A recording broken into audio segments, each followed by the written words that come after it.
The government wants you not only to be disabled, but to be impoverished. You have to live dirt poor and disabled. God forbid, like you're disabled, but you have a little bit of, expendable money. It doesn't make sense why that would be inflicted on a person who is severely disabled.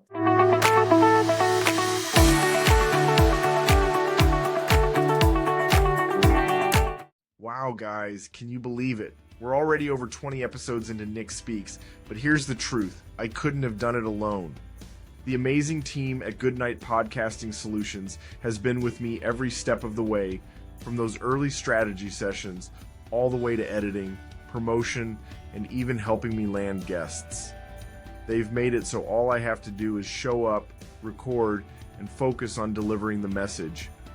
Kyle at Goodnight Podcasting Solutions tailors everything to your unique needs and is so creative to give you what you're looking for. But one thing's for sure, he gives 110% to help you create an incredible podcast. So if you've ever thought about starting your own podcast, now's the time. Hit the link in the show notes, set up a strategy session with Kyle, and get ready to take your podcast to the next level. Trust me, you won't regret it. Hello, everybody. Welcome to the latest installment of the Nick Speaks podcast. I am your host, Nicolas Comstock. This is the podcast dedicated to the disabled community where we speak up, speak out, and speak loud. You guys, I have an amazing guest today. I always love it when I have guests come on, and for the first time in Nick Speaks history, hopefully not the last, I have a doctor. And you guys, this woman, in my opinion, is a badass because she was in her 4th year of medical school and got pregnant with triplets. And actually, you may remember her son, Philip, was on my show back several episodes ago, and he will be back on soon, hopefully. Would you please help me welcome Dr. Julia to Nick Speaks? How are you, Dr. Julia? It's so good to have you. Oh, thank you so much, Nicholas. That was a wonderful introduction, and thank you so much for inviting me on the show. I'm very excited to be here.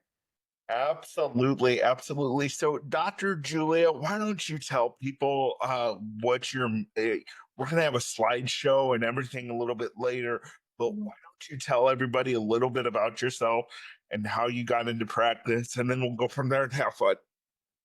Okay, wonderful. Yeah. So my full name is Julia Bramwell. I am a medical doctor, and I'm actually a board certified pediatrician for over 25 years. And in the past 3 years, I started my own medical practice where I no longer see children, but I have a mix of services.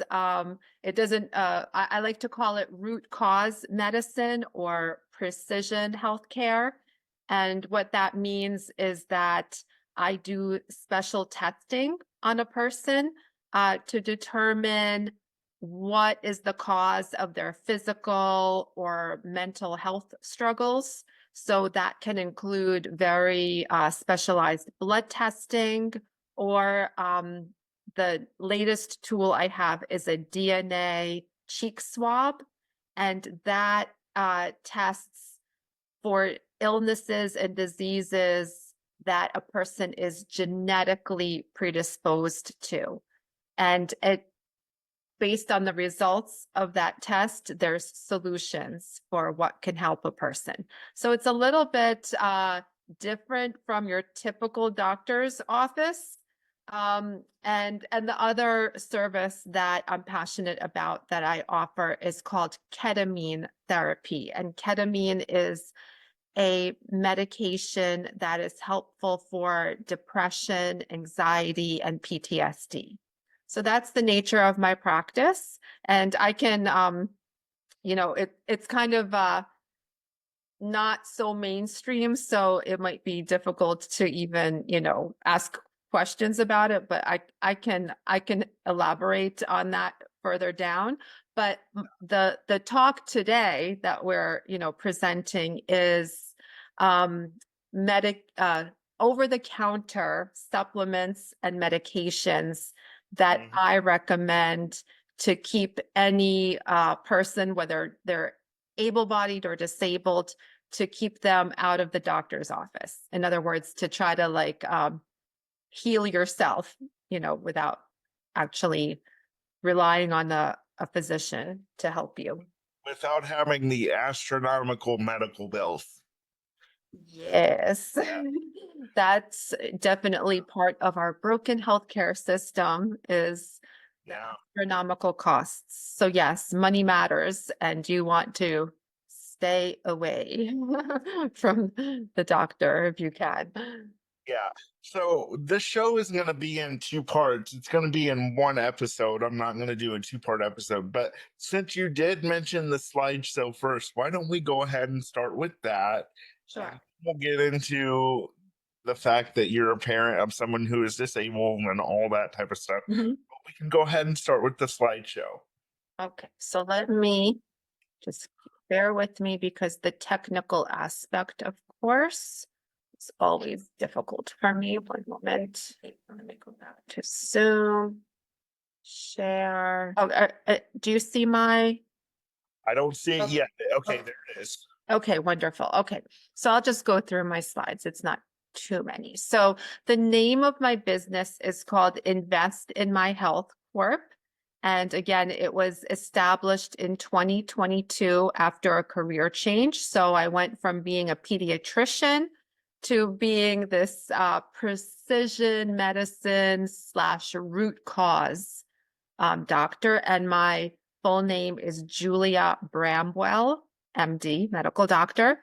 I live and work in Montville, New Jersey, and my medical practice is in person. And I also offer telehealth visits for anyone who lives in New Jersey or Arizona. That is where I hold my medical license.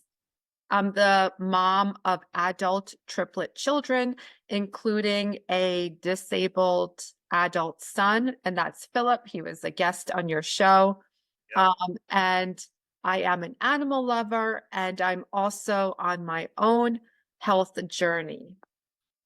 So, and what I mean by own health journey is even if you're an able-bodied person, all of us, we all have, medical concerns or mental health concerns. So I've had my own struggles, and that is what makes me, I feel more empathetic, and it also is what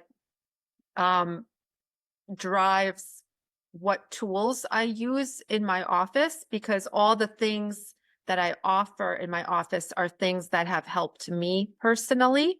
So now I offer them to my clients. I call them clients rather than patients.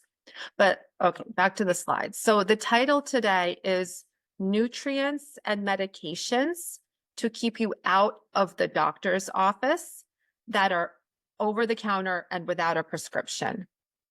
So the first nutrient that I recommend is vitamin D, or a more specific way of saying it is vitamin D3. And K2 means it has added vitamin K in it to increase the absorption of the vitamin D.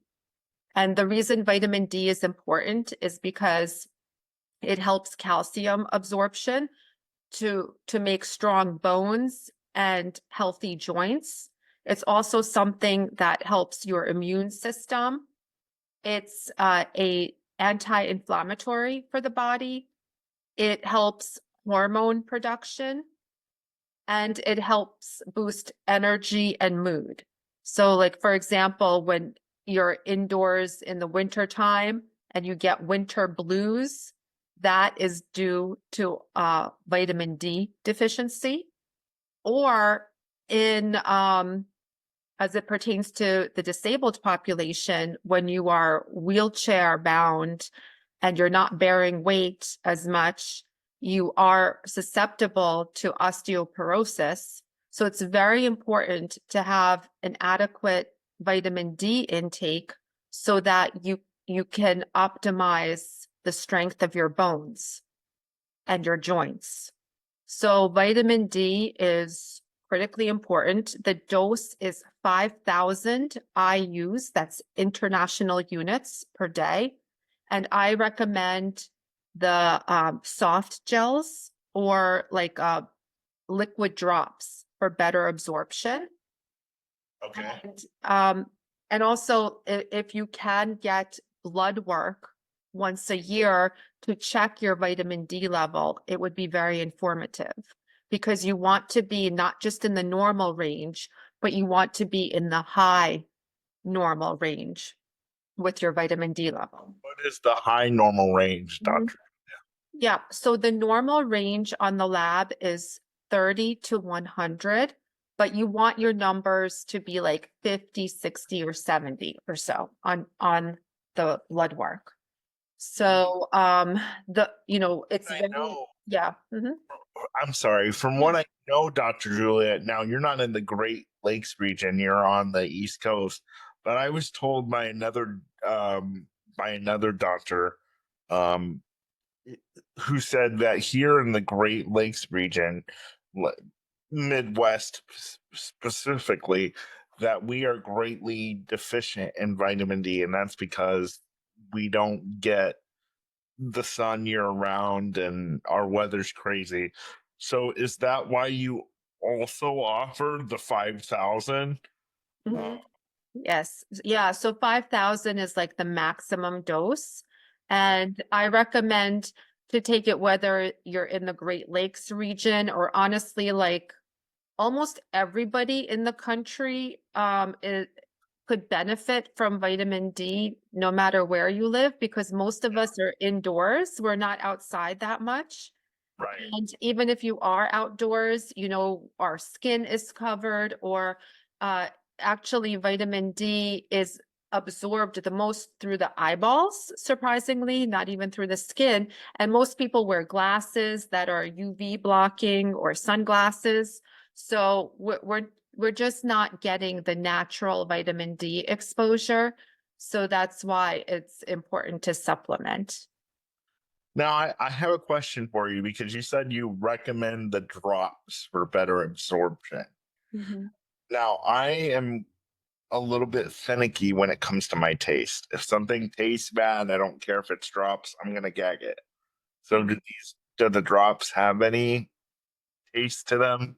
Yeah. So they're a little oily. So one option is to sneaky chef it, meaning like, mix it in like a smoothie or like applesauce or whatever Sure. food that you like.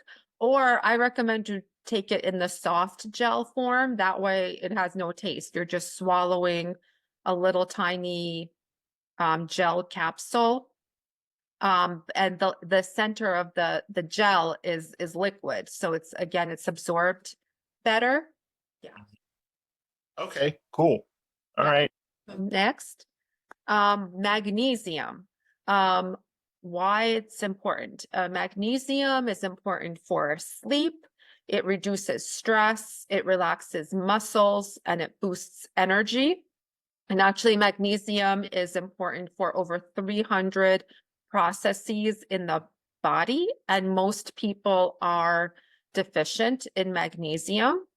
So it's good to supplement. And there's different formulations of magnesium. I recommend magnesium glycinate or magnesium citrate for better absorption.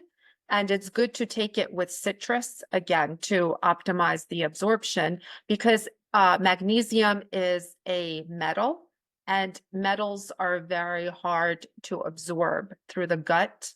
So that's why, these formulations, magnesium glycinate or citrate, are the optimal, formula for magnesium. So magnesium, okay? And Awesome. yeah, and also magnesium, it's great for people who have like asthma or bronchospasm or anything like that. But uh, and people with spastic muscles, like when you're like cerebral palsy, if you're height you need magnesium. Okay, Right. that's, yeah, go ahead. I have a question for you about the magnesium. Yeah. For people like me who, because most of the magnesium pills that I've encountered are like horse pills. Mm-hmm. They have a taste to them that's really like nasty. I can't explain it. Yeah. So for people that don't want to do that, are there foods that are magnesium rich that they can get in Excellent order to get question. their magnesium? That is a wonderful question. I'm actually going to ask Dr. Google about that right now because let's see, magnesium rich foods. I should know the answer to this, but I don't. Magnesium rich foods. Okay, so 26 foods. It says almonds. Wait, where's the list? Foods with magnesium. Hold on. Salmon, tofu, chia seeds, bananas, black beans, spinach, cashews, oats.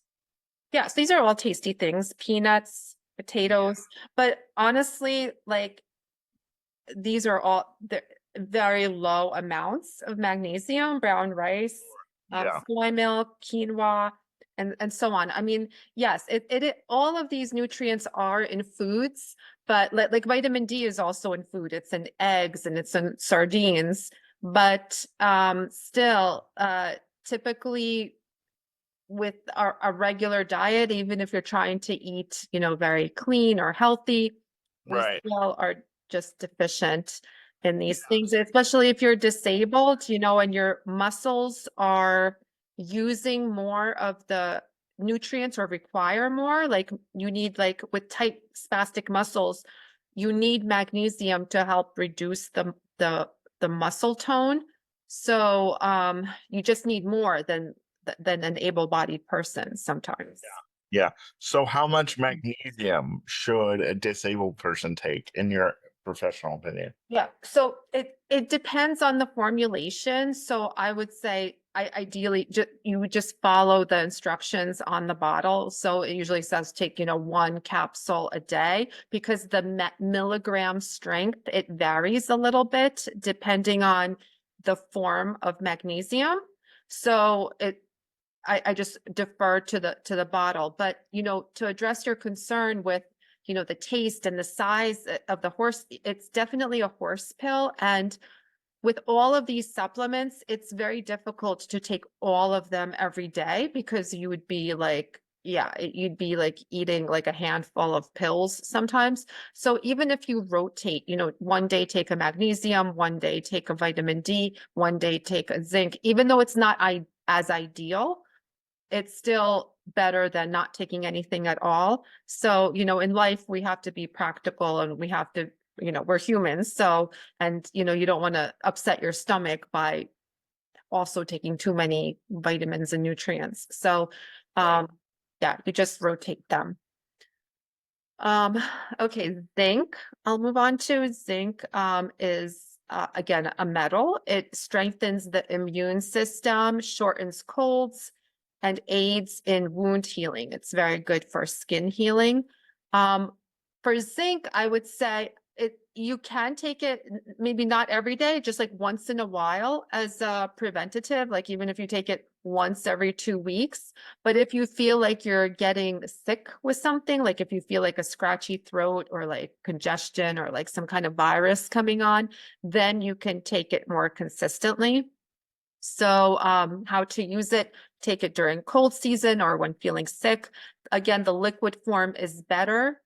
And the liquid is usually sold like online, like on Amazon, you can get a liquid. And zinc is very hard on the stomach, so it's good to take with like a little crackers or like something to help with the potential stomach discomfort. Yeah, I was gonna bring that up because that's one of the reasons why it's hard for me to take it. And so I'm glad you brought that up. Yeah. Also, too, I Mhm. I wanted to get your opinion on something as a doctor because I struggle with I am prone to get kidney stones. Hopefully I don't get any, this year, but last year I had a really bad round of kidney stones plus the urinary tract infection on top of that. Mhm. I used to take vitamin C every day for several Mhm. years, whether I was sick or not. Mhm. Yeah. So They told me to stop taking it because too much vitamin C can produce kidney stones, and I had never heard that before. yes. Yeah, that's actually why I don't have it on this list to take, for exactly that reason, because for some people, vitamin C can predispose to kidney stones. So that is correct.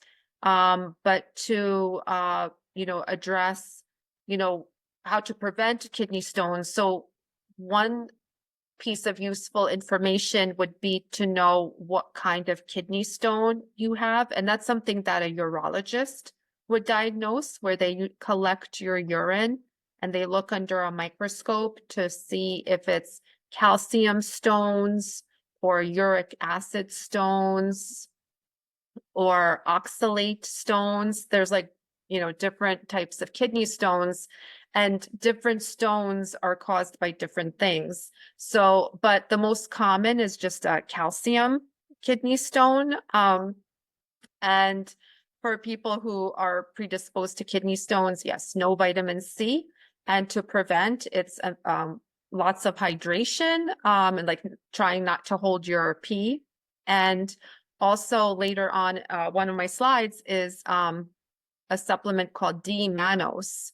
And D-mannose is, let me just skip to that one, actually. Yeah, D-mannose. It's something that you can get over the counter to prevent urinary tract infections. It supports bladder health, and you can take it regularly for prevention or immediately when symptoms start. And it comes as capsules, or it comes as just a loose powder. It's more cost effective to buy it as a powder because you just get more of it, and you can take a higher dose. It's a sugar that is not absorbed through your intestines, and it is somehow it goes through your kidney, and it flushes out bacteria, or it prevents bacteria from being able to grow in your bladder and in your kidney. So it prevents UTIs, and it can help prevent kidney stones as well. Wow. Yeah, Okay. it's really good stuff. We can take this every day without having. You think every day would be a good thing to take, or is it? Yeah, you can. Should It's we totally safe to take every day. alternate it? Absolutely. Should we alternate it like the others, or is this one safe to take every day? It's safe to take every day. It really is. Okay. Mhm. Yep. And let me just go, I just have a couple more. So I did zinc. So the next one is gut probiotics. Why it's important. It supports digestion, immune system health, mood, and skin. And how do you use it? You can take a probiotic every day, especially if you've taken an antibiotic. You want to definitely then take a probiotic. And a probiotic, just to be clear, it's the good bacteria that live in our gut, or also fungi. And you want to choose a probiotic with at least 10 billion colonies of see a fuse mean, but it's the colony count of the bacteria. So you want a nice hearty dose. So probiotics. And then the next substance is ashwagandha. Have you ever heard of ashwagandha? Yes, I have. Yes, I have. I haven't heard much about it, but I've heard of the term, the medicine. Yeah, it's an Indian herb, is my understanding, and it reduces stress, anxiety, and it supports energy and better sleep. And I have ashwagandha in gummy form. It's pretty easy to take. And I think it does kind of take the edge off a little bit, like regular like life's angst. Um, So and it doesn't like alter your mind, or it doesn't make you like, you know, dopey or like, you know, altered in any way. So I think it's just like a nice calming herb that is helpful. And then oscillococcinum, I cannot pronounce this. I just call it oscillo. This is over the counter. This is a homeopathic remedy, which, you know, on the picture, it's like these little tubes filled with these little white pellets that taste like little sugar candies, and you pour them in your under your tongue or in your mouth, and they just melt in your mouth, and you like suck on them like a candy. But this is you take this as soon as you feel any symptoms of cold or flu coming on. And what it means when it's homeopathic, it means that there's actually not any medication in it. It's a substance that works on a quantum energy basis, meaning there's energies in our body that respond to substances or medications, and it works on an energetic level to prevent the flu from coming on. So it's something that in Western medicine or mainstream medicine, there's not really a good explanation for how it works, but it's something that energetically, or in the realm of homeopathy, it is something that, in my experience, has been very effective and helpful. So I definitely recommend it. And also, even if I'm completely wrong and it's useless, there's absolutely no side effects whatsoever. There's no downside to it. So it's only a might help, can't hurt type of medication to try. Awesome. Mhm. Yeah. Yeah. That's great. I'll have to look into the Good. ashwagandha and the other thing you just said, but I can't. Um, what's the other one you just did? The last one? Ashwagandha? No, the last one. With the sugary candy. The sugar account. Oscillo. Oscillo. Okay. I'll have to look into that. Seems interesting. Yes. Okay, well, this is cool. This is so Yeah. awesome. It makes me want to have other medical professionals on now because I think this will really help our disabled audience. You know, I'm dedicated to speaking out and speaking up about things that really affect the disabled community. And your health is one of the things that really can affect how successful you are in life. And so I'm really glad that you came on today and did the slideshow. And we're going to talk about, you know, you as a parent with someone with special needs and how you've handled all that next. But I really appreciate the health side of it because now it's going to cause me, and I'm going to send this episode to my mom, and she's going to probably be like, "See, I told you," because my mom's all big into the natural stuff, the magnesium and the vitamin D, which I do take vitamin D every day. The magnesium has always been hard to get down me. Like you said, zinc is tough on the stomach, but I'm going to have to start doing some of the ashwagandha and the wasilo, and yeah, Yeah. Well, for you, like the D-mannose, since you know you've gotten UTIs, yeah. And I mean, I could go on and on, you know, with other supplements, but you know, these are the ones I would prioritize. But there's like, you know, lots of like other like more minor ones that I also kind of like rotate in my regimen, or the ones that I give to my kids. Like I give them like a whole basket of things to take, and you know, they don't even know what they're taking half the time. They're just like, oh my gosh, you sound just yeah. like my mother. Yeah. Yeah. It's a mom thing, I guess, Nicholas, you know, it's a mom thing. It's love. Yeah, she's like, you need to. I joke with my mom all the time. You know, my mom has a Walgreens in her bedroom. Just go Yeah. grab whatever Yeah. you need. Yeah. Yeah. Yeah. Yeah, I mean, you want to do what you can to be proactive about your health so that, yeah, so that you're not running to the doctor, for every little thing and taking antibiotics or, taking unnecessary prescription medications. So, it's good to take matters into your own hands as much as possible. Yeah. Yeah. So you became a doctor obviously before your son Philip was born. So what made you choose that profession? Well, I've always wanted to be a doctor ever since I was a child. But when I had the triplets in my fourth year of medical school at the end, I decided to go into pediatric medicine because they were born premature, and I knew that they were going to have some medical concerns, and I wanted to be able to help them, like from the medical standpoint.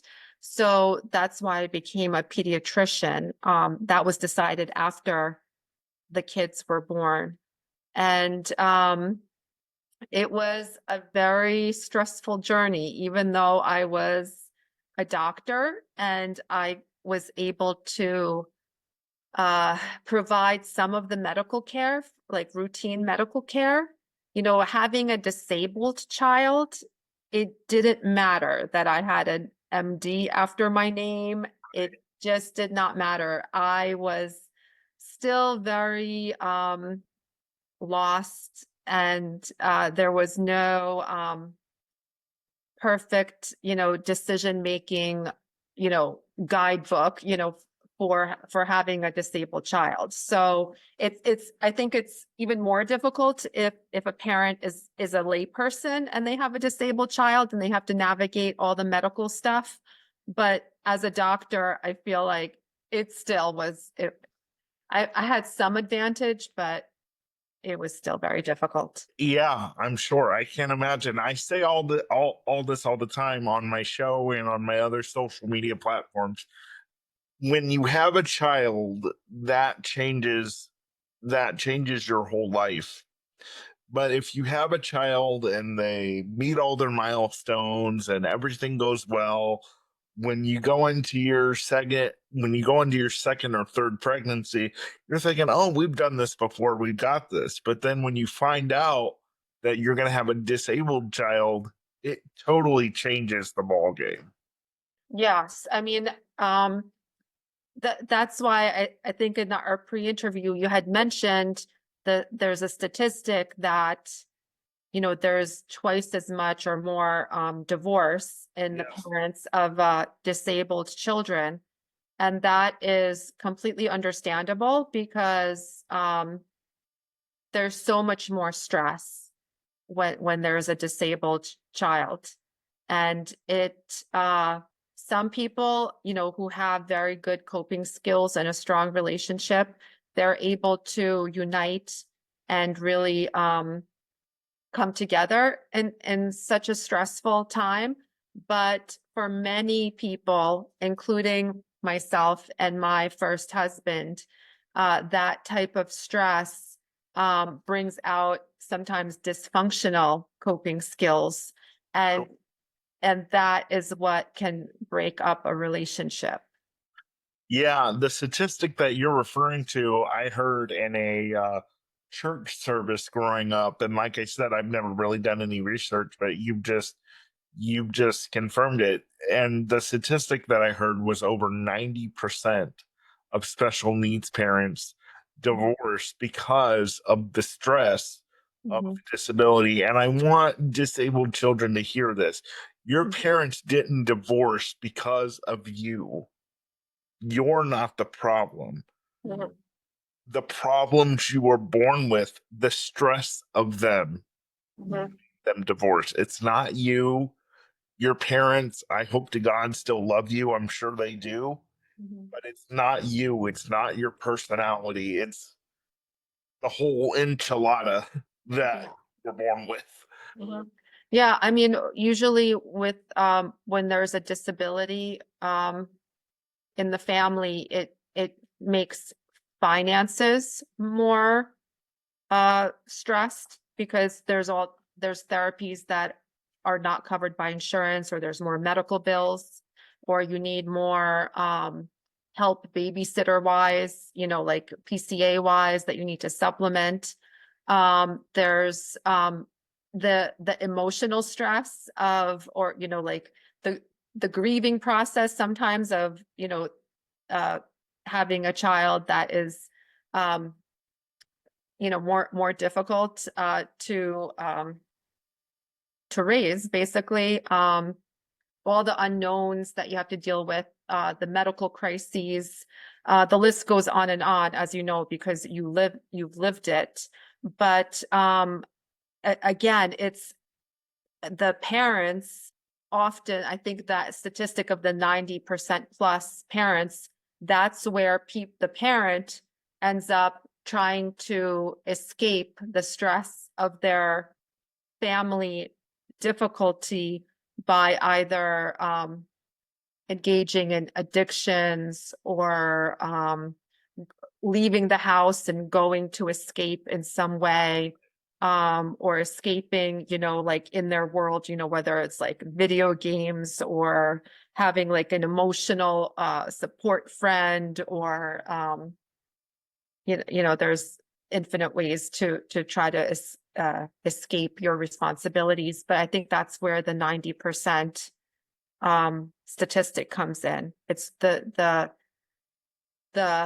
weakness of the parent, basically. Right. Right. I have a question for you because I was also born premature. I'm an identical twin. My twin and I were not actually supposed to be here until May, but we were 8 weeks early.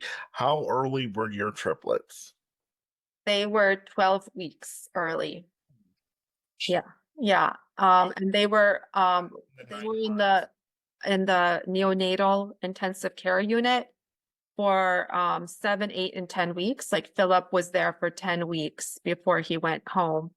And then he bounced back in the hospital, many times over the years. Philip, so the triplets, they're 27 years old now.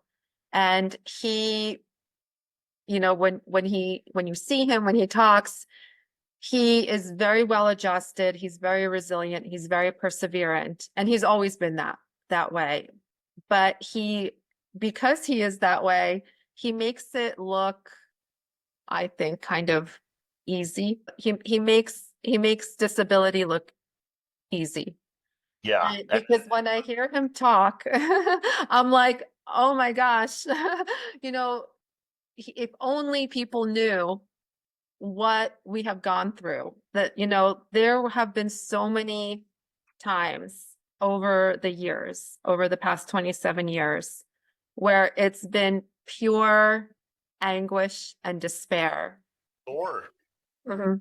Just pure anguish and despair, where I am just completely defeated, basically, and calling out to God, like, for help, because it's so hard. It has been so hard. Yeah. What is so pregnancy lasts 9 months. So what is the 12 weeks into that? Is that like 3 months or what? That's 3 months, yeah. So that means they were born at 6 months gestation. So they missed a whole trimester at the end. And that's because, when it's a triplet pregnancy, you are full term size at 6 months, and then you go into preterm labor because your body thinks, it's done. It's at 9 months, just because you have too many babies inside you. So then you go into preterm labor, and they were born early, undercooked, I call it. And when you are born prematurely, as you know, because you are living it, you can your organs are not fully mature, so you could suffer any complication. And also, like, I know in your situation, you had CMV, cytomegalovirus. Yeah. So that affects your central nervous system, and that again causes more damage, like to your central nervous system. So it's important to for parents and for the children to understand the medical cause of their disability, because over the years, Philip and I have found that some people they either, I mean, if you really don't know, that's one thing, but sometimes it's not explained to the child. Yeah. And I feel like that causes insecurity. Right. Like, wow, why am I like this? Why did this happen? I feel, like information is power, and like you have an explanation for your disability. And does that help you to kind of like navigate it a little bit? Yeah. Knowing what is happening in anybody, especially, but when you have a disability and you don't have a choice and you have to live with it, people are constantly asking you, what do you have? Why are you in a wheelchair? Why do you have Down syndrome, or why do you have autism? What is it? It helps. That's why special needs parents need to educate not only themselves but their kids, because they're going to go to school. Kids bully disabled kids, I think, mostly because they're seeing something that they don't recognize. It's not just that they're a mean kid and I mean, that might be a factor, but Mhm. they're coming up against something they don't know, so it's foreign to them. Mhm. So what do? We make fun of something that makes us uncomfortable.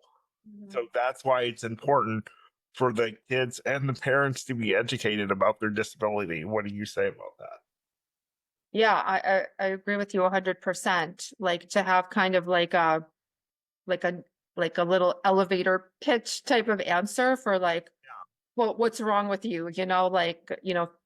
Philip is really good at that, or like, I don't speak for him anymore. I always try to allow him to speak in the first person, because as you know, when you're with a parent, Nicholas, they talk to the parent, or that people talk to the sibling, or like to whoever you're with rather than to you. Yes. So it's important, like if there is a question like that, or if somebody is staring at you, that you let the disabled kid speak, rather than, explaining on his behalf, what is wrong with him. Well, it got to a point when I was living with my parents and I was in my early 20s. I told my mom, I said, unless it's something important where I need you, I said, don't come into the doctor with me, because they're not going to talk to me. They're going to talk to you as if I'm not in the room.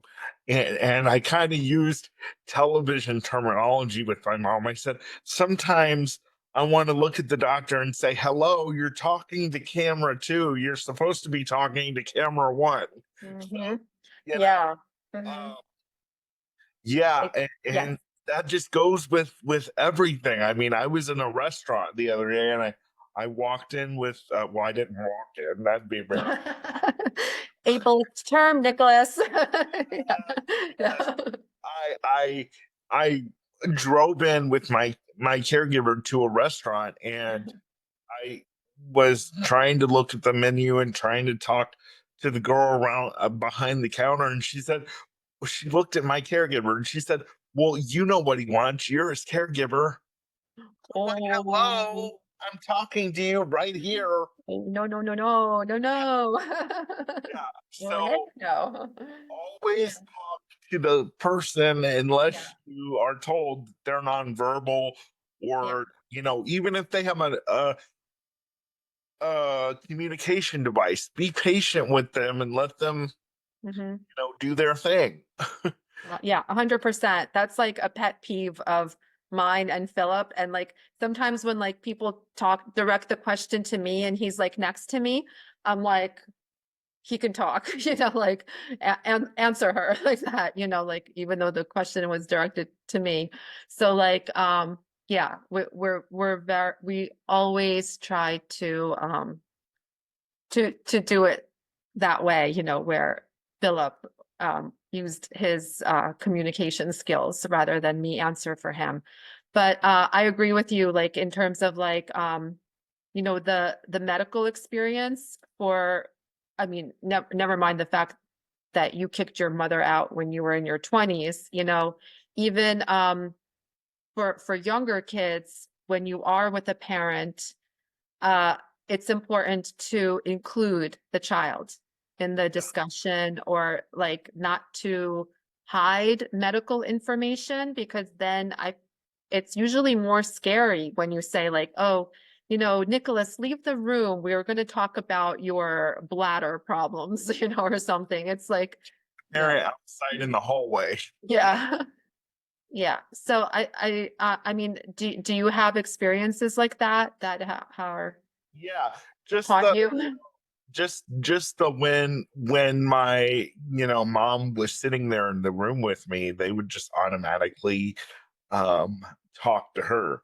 Now, I have been in hospital experiences where if I'm in a lot of pain, I almost can't function. So I need, like, they can still tell me what's going on, but if I'm in a lot of pain and I almost can't function, I need someone there. So now, instead of my mom, I make sure that my primary staff is there. So because they're with me all the time now. Yeah. So I Yeah. make sure when I'm in the hospital that, hey, these are when the doctors are coming in. You need to be here. Yeah. You need Yeah. to talk to them because I'm in too Agree. much pain to talk. Yeah. You And know, that's just like a necessary evil of just, everything disability related, navigating medical crises, um, can be extremely scary because, yeah, you're dependent on, the doctors and the nurses to know what to do, to how to handle your situation, and your personal care attendant to also to know how to help you and how to guide how to do this. And it's one of my worries, living here in New Jersey and having Philip live in Arizona. yeah, And let's talk yeah. about that. Mhm. How did that come about and how did you Mhm. feel? Because I know you said you were scared in your pre-call, but you felt like you couldn't stop. Mhm. Yes. Talk about that. Yeah. Yeah. So, Philip is a triplet. He has an able-bodied sister and brother. And when it was time to go to college, like everybody, of course, wanted to leave the nest and to go and live somewhere on campus. And so did Philip. And we checked out local colleges in New Jersey, but they're they're not so accessible because there would be like hills, and plus with the snow and the ice, it's very difficult to be in a wheelchair and to navigate the terrain. So he wanted to go to Arizona because University of Arizona, because it had a reputation of being very disabled friendly. Like it was a nice flat campus. It was a hot climate. Yeah. It had like good disability services. So he applied there, he got in, and really it was my ex-husband, his father, that kind of took him out there and, got him settled in, because I was a little bit paralyzed in the sense that like it just felt overwhelming to me to let him go there. But I didn't stop him. And he ended up going to University of Arizona, and he did very well there, but it was supported because he had a PCA that helped him, get with all his activities of daily living. He had an accessible room. The campus was accessible. So there's a lot of support. But then after college, he wanted to stay in Arizona because, again, hot climate, no snow and ice, more flat, services are decent, disabled wise. So he, um, you know, decided to go house shopping, online, after college, and he settled in Tempe, Arizona, which is, near Phoenix. Yeah. And, I mean, at that point, he had proven himself. Like, he lived far away, and he was able to survive. Now, have there been crises with him? Absolutely, 100%.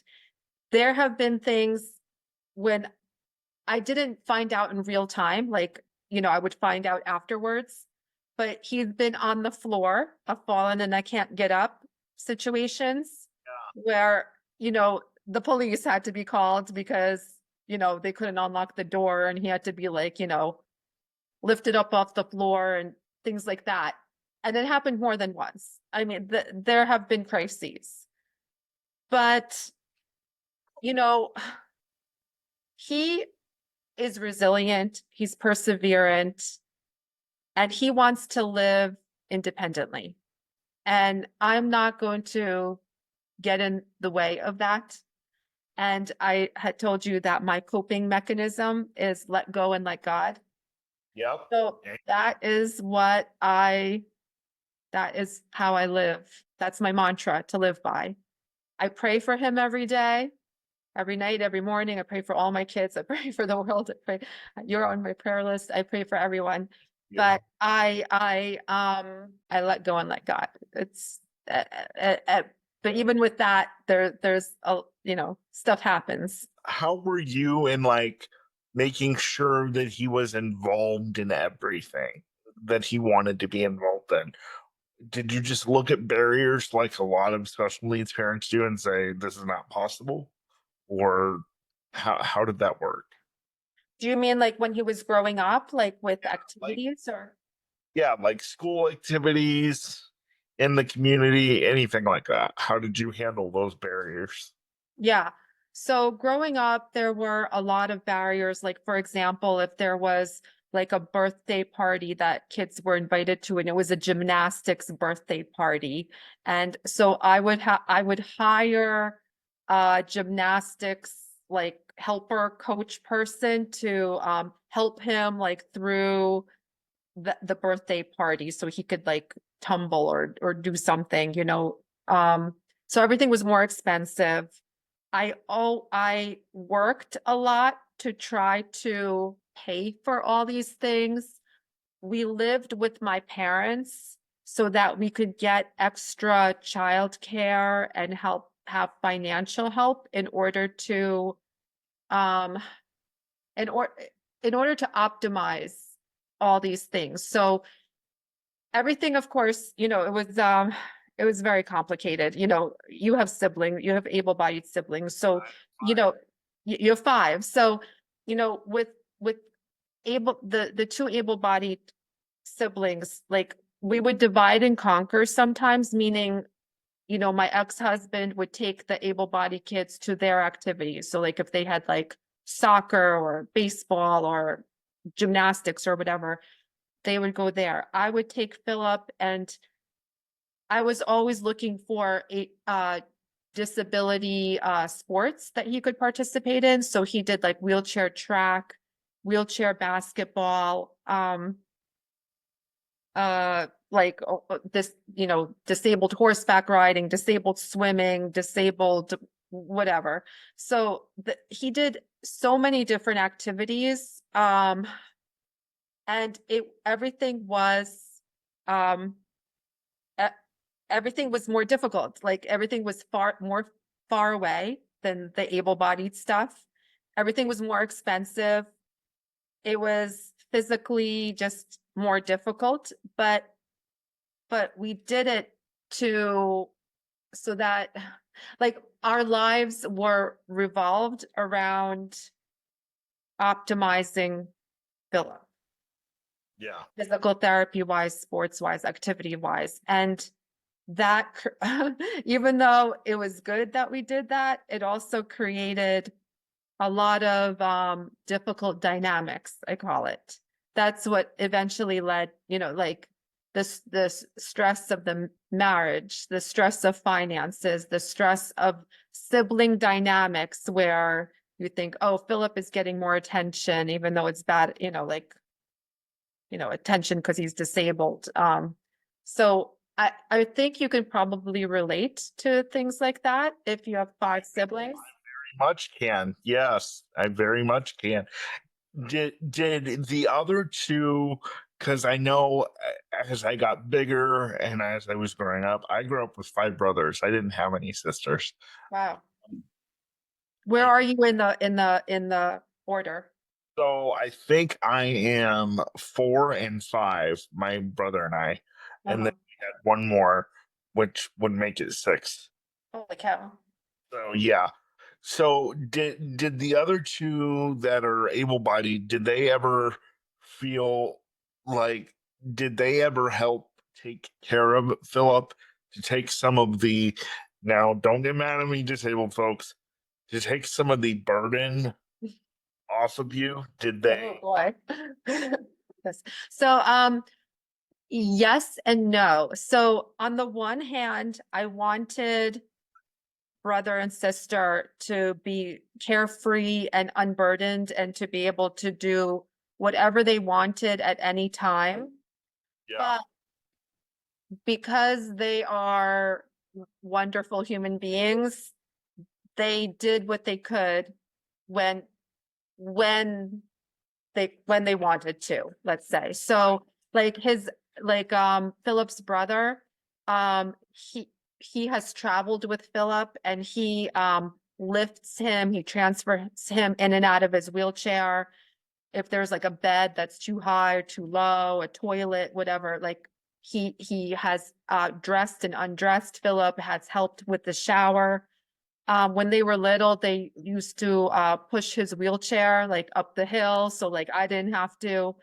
Um, they like when they were teenagers and they would be home alone, they would help Philip get like if he dropped something or if my daughter was making food for herself, she would make food for Philip and feed him. So they did a lot, but it wasn't like organized. Like it wasn't forced. Like it wasn't like, oh, here's the schedule of, being a PCA to Philip. Like there was no structure to it.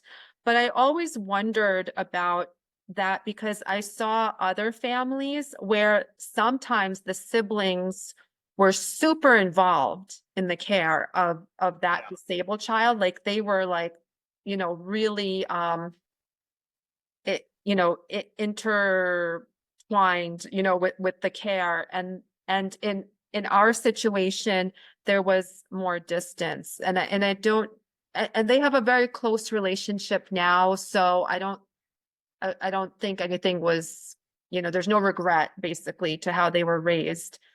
Sure. But there were days or years or where there was tension with Sure. relationship, you Yep. know. Yeah.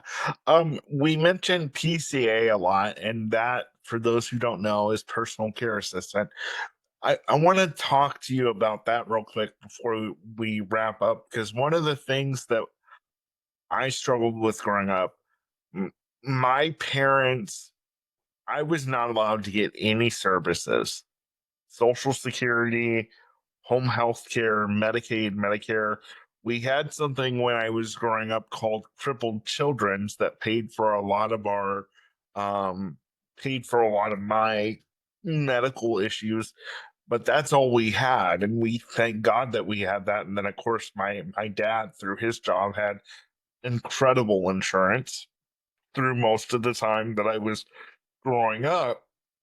But one of the things that we could not get is Social Security. We were told that my parents made too much money, and uh, my dad was the primary breadwinner for a long time. And then once us kids got in school, my mom would clean doctors' offices and banks and houses and, do all kinds of different things. And so, did you get PCAs while Phil was growing up, or did you guys do most of the care, or did that come at a certain age? Yeah.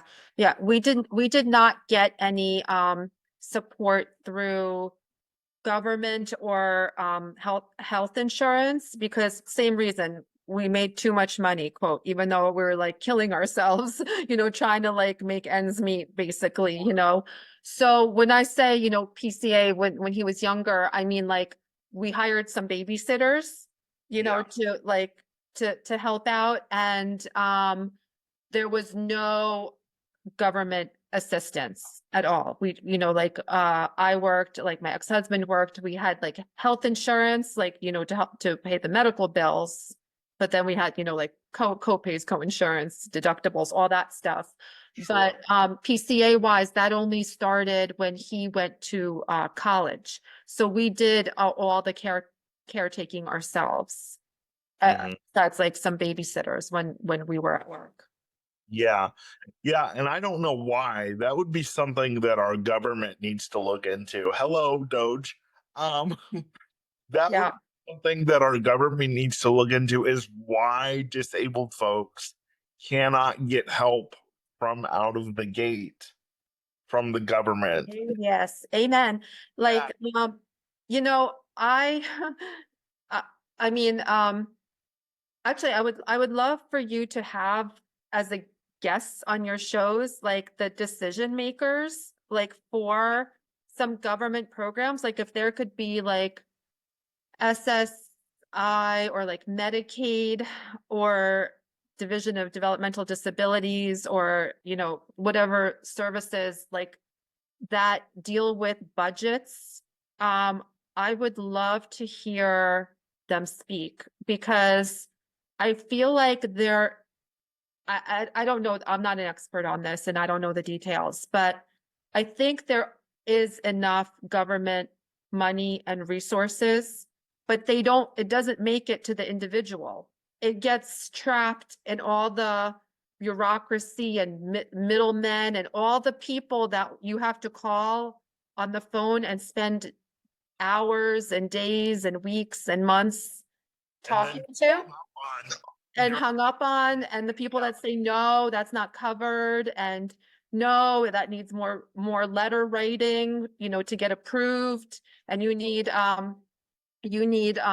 pre-authorization, and you need the like if they only took all that money that was I call wasted on all that bureaucracy and just like paid for the damn thing that you need, like yeah, there wouldn't be a problem, yeah. so um gr- you know, that I have, it's a huge source of anger and rage for me. Like, I seem pretty chill, but I, like the wastefulness, the misappropriation of money. I totally agree with her and what she's saying here because it has been nothing, nothing is easy for the disabled community to get things that they need to get. I believe that, as you know, the system is very broken and there's so much room for improvement. And my hope and dream is for you to get someone's ear so that you can really explain how you suffer, financially, and how difficult your life is when it can be you deserve to live like a human being. Like you deserve to have expendable income where you're not concerned about, spending, you know, more for like cherries that you can't afford them, or that you can't go to a movie because there's no money for you to live, any other person in Go to society. the movies and still eat the next day. Yeah.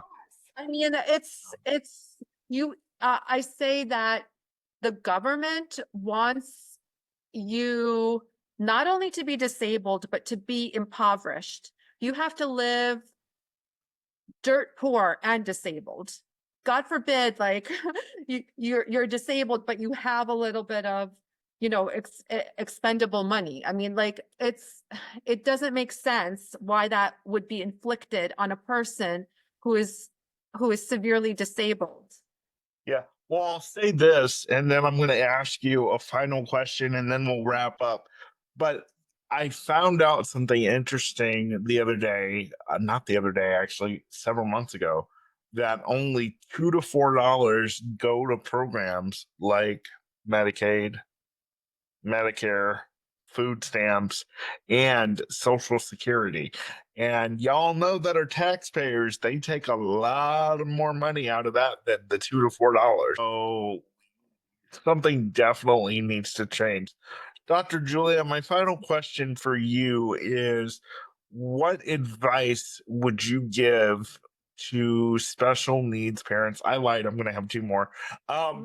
What advice would you give to special needs parents who are really going through the struggle like we talked about today? Ooh, struggling you mean to give more space to your child? Is that what you mean? To let go and let God? Yeah. I mean, oh gosh, what advice do I have for parents? Let me just think this through. Oh my goodness.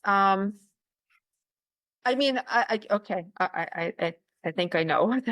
So I don't like to give other people advice. I'll tell you how I deal with it myself, and they can, take what they need and leave the rest. So the way I was approaching raising Philip is that, what is he going to do when I'm dead? Like, I always feared dying and leaving my kids orphans. Mm-hmm. So what they're going to do when you're dead is you want them to be as independent as possible. You want your kids to not need you when they grow up. That means you did your job. It means that when you have a relationship and they come back to you, it's because they want to, not because they need to. So that is how I choose to live my life as it pertains to raising my kids. If I, God forbid, if I'm not here tomorrow, I'm dead, I'm in heaven, I won't have to worry about my kids because they can take care of themselves, including Philip. So I started that from the time he was a toddler. Use your words to explain what's bothering you, what's hurting you, how to hold you, how to undress you, how to dress you.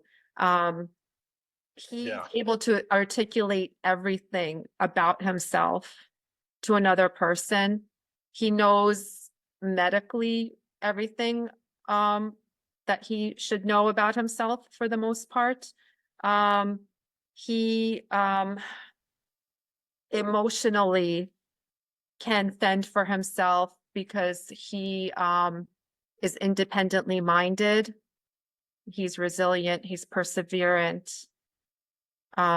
He relies on himself. So that I don't know if I answered your question, but Absolutely, yeah. you did.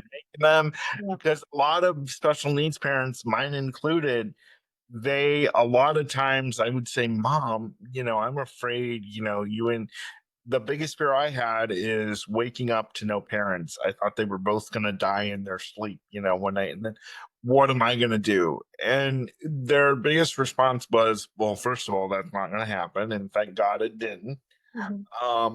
But as I got older, my response was, Mom and Dad, you're getting older and I don't want to be here with you forever. But they were so convinced, again, Mom and Dad, I love you, but they were so convinced that I was going to stay with them forever. And their response always was, we'll cross that bridge when we come to it. Well, what happens if you do die tomorrow and that bridge has come? and your child is stuck on it trying to figure out what to do. Mhm. Um, the last question I have for you, and so my advice is don't have that we'll cross that bridge when we come to it mentality, because that bridge is going to come. It's better that you lead your special needs child to that bridge and let them cross, but lead them to it and help them cross and be there when you need them, but don't when they need you, but don't have that we'll cross that bridge when we get to it mentality, because that bridge can come at any time. So that's my advice to that. And my final question to you is, you talked a lot about disabled sport and disabled swimming and disabled that. Do you think we as a disabled community are too segregated? Mm. I mean, it's just like anything disability, it's like money is the is the limiting factor, resources like humans and paying them. And so I mean some things are just not compatible with able-bodied sports. I mean, like, if there's no way that Philip could play soccer. Like, I don't care how much, money or whatever you throw at it, like it's just physically not possible. So if he wanted to play basketball, he can't play able-bodied basketball, so he has to play disabled, wheelchair basketball. So that means it's separate from the other kids. I'm not sure how to reconcile that, because it's just I don't have a solution for how to like combine it and integrate it. So I think it's okay that there's wheelchair sports that are separate from able-bodied sports. I don't know if I would call it segregation, because that implies like something very negative. But it's just I see it as an opportunity rather than separation and segregation. Like, thank God wheelchair sports exist, even though they're less convenient because you have to drive farther, or they you need special equipment and so on. But I see it as an opportunity rather than separation and segregation from the able-bodied community. Yeah, that's a good point.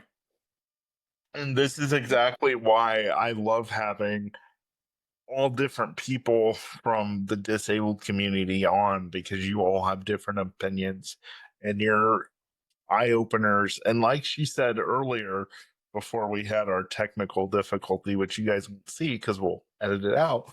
Um, she, we need, I need more government officials to come on this program. So my email is nickspeaks at g nickspeaksofficial at gmail.com. I said the wrong email. Nickspeaksofficial at gmail.com. So please reach out to me and anybody who's listening to this podcast, and I want more parents to come on and explain, because every person, every parent who has disabled children have different perspectives. So I would love to hear from you, as many as possible. And Dr. Julia, before we go, tell people where they can find you, your website, and how they can contact you. And just so you know, we'll put all this in the show notes, but I want her to tell you before we go. Okay, wonderful. You can learn more about my services at my website, which is investinmyhealth.com. And I am licensed in New Jersey and Arizona. So it's only if you are in either of those states, then I can provide, medical care for you. But otherwise, if you're in a different state, I'm not your doctor, that's okay. But I'm here not so much wearing the doctor hat. I really wanted to share my experience as the mom of a disabled adult. So it's I would love to just hear comments. about this podcast and just see what other parents' opinions and perspectives are in regard to some of the things I shared about raising Philip. And also, if Philip wants to chime in on the comments, he'll probably, I'm sure I misspoke in certain parts. He'll get a tag when I post this on Facebook, so definitely. Yeah, you guys, I loved doing this program today, and we had our first major technical difficulty, which I think is cool. So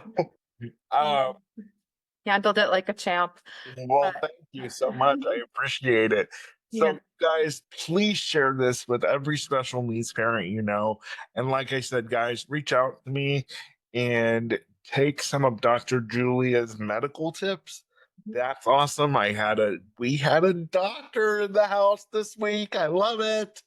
And if you are a medical doctor that is out there and you specialize in people with disabilities, I definitely want to hear from you. So reach out to me. All my information's in the show notes. Like, follow, subscribe on YouTube and everywhere else. Apple, Spotify.